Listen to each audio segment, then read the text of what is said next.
Right. As per a latest study conducted by global human resources and payroll firm Deel, 7 in 10 Gen Zs plan to switch jobs within 6 months, or 2 in 5 of the Gen Z white-collar workforce, that is 41% in India, are unhappy with their current pay, despite Indian Gen Z workers receiving the highest average salary hikes, that is around 11% in the Asia-Pacific region. Dissatisfaction with compensation remains widespread, and there is a growing gap between rising pay and rising expectations, especially in metros and service-heavy sectors.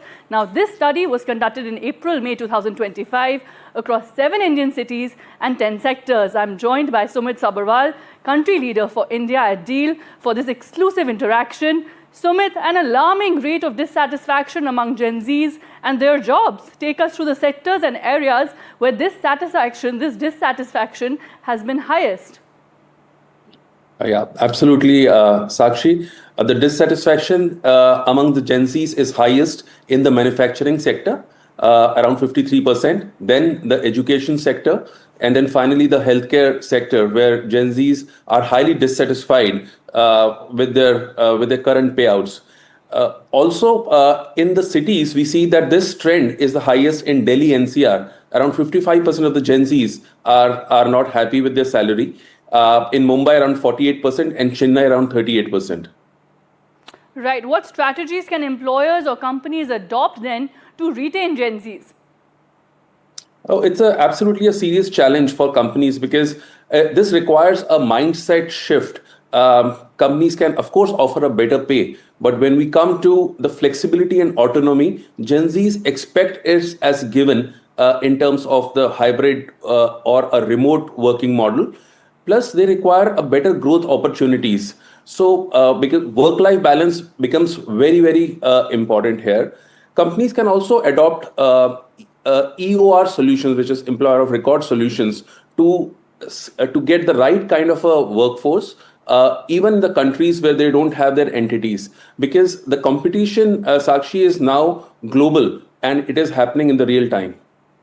That's right. And lastly, it is across generations as well. So your message to Gen Zs in particular then?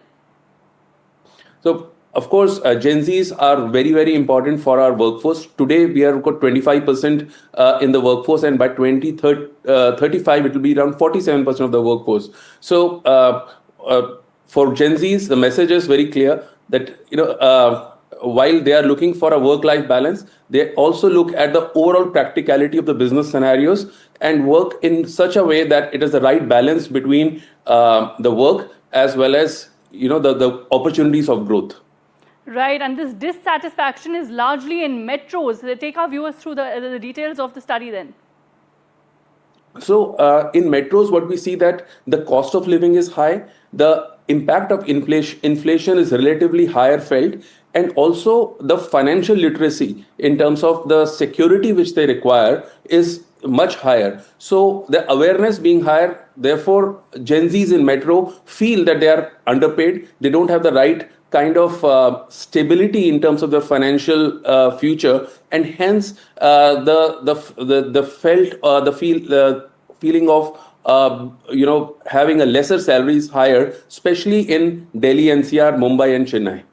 Absolutely. Is it time for a fresh approach then in dealing with Gen Zs and beyond for employers? Thank you so much for this special interaction.